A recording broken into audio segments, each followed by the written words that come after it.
Hansel and Gretel by Jakob and Wilhelm Grimm, narrated by Count Dooku. Next to a great forest there lived a poor woodcutter with his wife and 2 children. The boy's name was Hansel, and the girl's name was Gretel. He had but little to eat, and once, when a great famine came to the land, he could no longer provide even their daily bread. One evening, as he was lying in bed worrying about his problems, he sighed and said to his wife, "What is to become of us? How can we feed our children when we have nothing for ourselves?" "Man, do you know what?" answered the woman. "Early tomorrow morning we will take the 2 children out into the thickest part of the woods, make a fire for them, and give each of them a little piece of bread, then leave them by themselves and go off to our work. They will not find their way back home, and we will be rid of them." "No, woman," said the man, "I will not do that. How could I bring myself to abandon my own children alone in the woods? Wild animals would soon come and tear them to pieces." "Oh, you fool," she said, "then all 4 of us will starve. All you can do is to plane the boards for our coffins." And she gave him no peace until he agreed. "But I do feel sorry for the poor children," said the man. The 2 children had not been able to fall asleep because of their hunger, and they heard what their stepmother had said to the father. Gretel cried bitter tears and said to Hansel, "It is over with us." "Be quiet, Gretel," said Hansel, "and don't worry. I know what to do." And as soon as the adults had fallen asleep, he got up, pulled on his jacket, opened the lower door, and crept outside. The moon was shining brightly, and the white pebbles in front of the house were glistening like silver coins. Hansel bent over and filled his jacket pockets with them, as many as he could find. Then he went back into the house and said, "Don't worry, Gretel. Sleep well. God will not forsake us."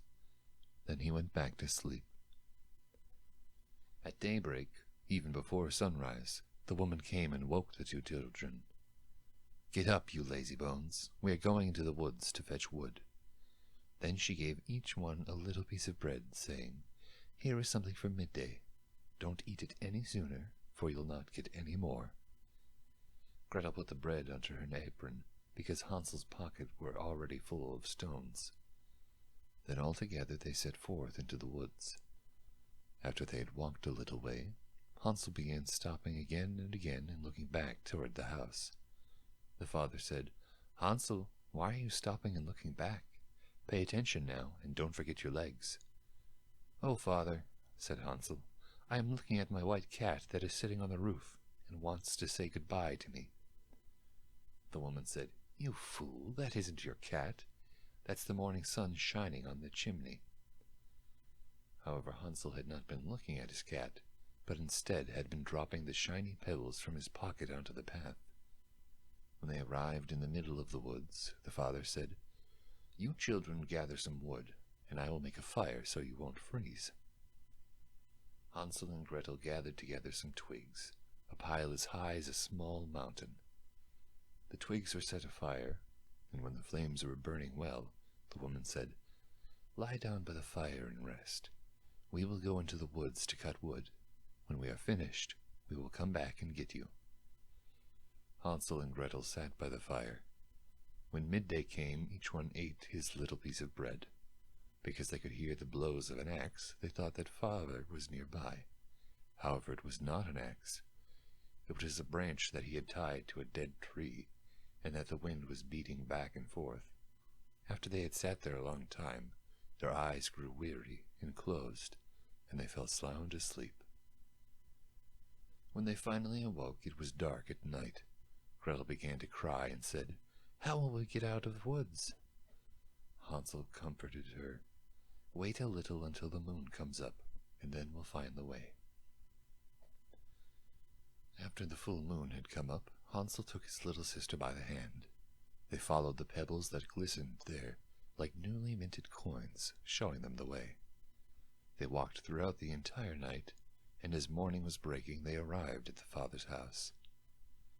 They knocked on the door, and when the woman opened it and saw that it was Hansel and Gretel, she said, "You wicked children, why did you sleep so long in the woods?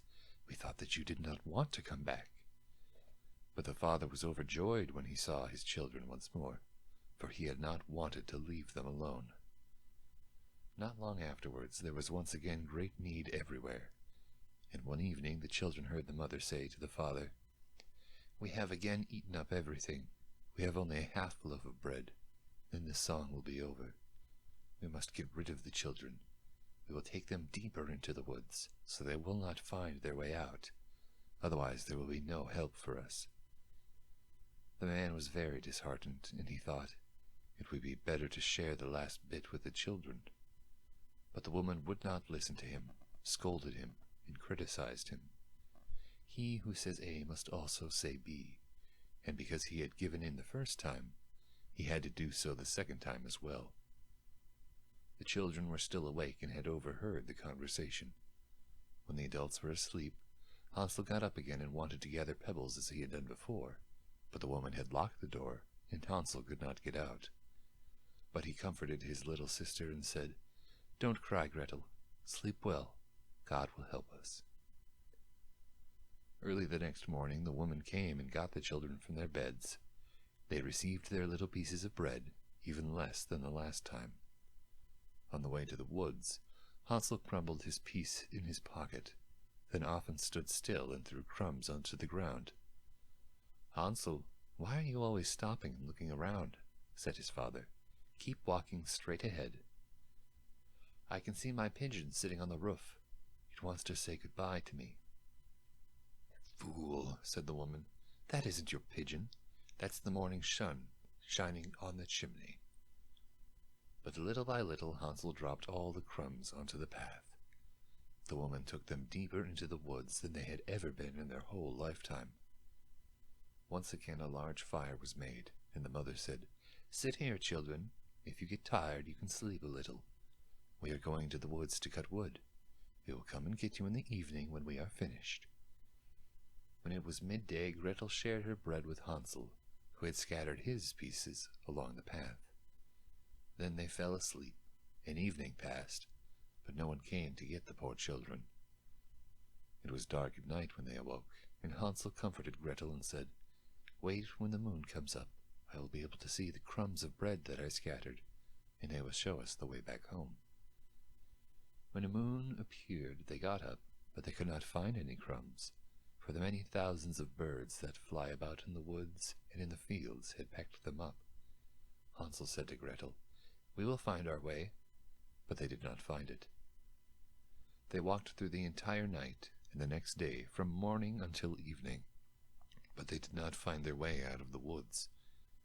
They were terribly hungry, for they had eaten only a few small berries that were growing on the ground, and because they were so tired that their legs would no longer carry them, they lay down under a tree and fell asleep.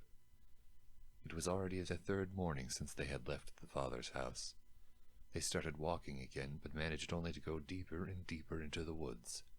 If help did not come soon, they would perish. At midday they saw a little snow-white bird sitting on a branch. It sang so beautifully that they stopped to listen. When it was finished, it stretched its wings and flew in front of them. They followed it until they came to a little house. The bird sat on the roof, and when they came closer, they saw that the little house was built entirely from bread, with a roof made of cake, and the windows were made of clear sugar. "Let's help ourselves to a good meal," said Hansel. "I'll eat a piece of the roof, and Gretel, you eat from the window. That will be sweet." Hansel reached up and broke off a little of the roof to see how it tasted, while Gretel stood next to the window panes and was nibbling at them. Then a gentle voice called out from inside, "Nibble, nibble, little mouse, who is nibbling at my house?" The children answered, the wind, the heavenly child." They continued to eat without being distracted. Hansel, who very much liked the taste of the roof, tore down another large piece, and Gretel poked out an entire round window pane. Suddenly the door opened, and a woman, as old as the hills and leaning on a crutch, came creeping out. Hansel and Gretel were so frightened that they dropped what they were holding in their hands. But the old woman shook her head and said, "Oh, you dear children, who brought you here? Just come in and stay with me. No harm will come to you." She took them by the hand and led them into her house. Then she served them a good meal, milk and pancakes with sugar, apples and nuts. Afterwards she made 2 nice beds for them, decked in white. Hansel and Gretel went to bed thinking that they were in heaven. But the old woman had only pretended to be friendly. She was a wicked witch who was lying there in wait for children. She had built her house out of bread only in order to lure them here, and if she captured one, she would kill him, cook him, and eat him. And for her, that was a day to celebrate. Witches have red eyes and cannot see very far, but they have a sense of smell like animals and know when humans are approaching. When Hansel and Gretel came near to her, she laughed wickedly and spoke scornfully. "Now I have them. They will not get away from me again." Early the next morning, before they awoke, she got up, went to their beds, and looked at the 2 of them lying there so peacefully with their full red cheeks. "They will be a good mouthful," she mumbled to herself. Then she grabbed Hansel with her withered hand and carried him to a small little stall, where she locked him behind a cage door. Cry as he might, there was no help for him. Then she shook Gretel and cried, "Get up, lazy bones! Fetch water and cook something good for your brother. He is locked outside in the stall and is to be fattened up. When he is fat, I am going to eat him." Gretel began to cry, but it was all for nothing. She had to do what the witch demanded. Now Hansel was given the best things to eat every day, but Gretel received nothing but crayfish shells. Every morning the old woman crept out to the stall and shouted, "Hansel, stick your finger out so I can feel if you are fat yet."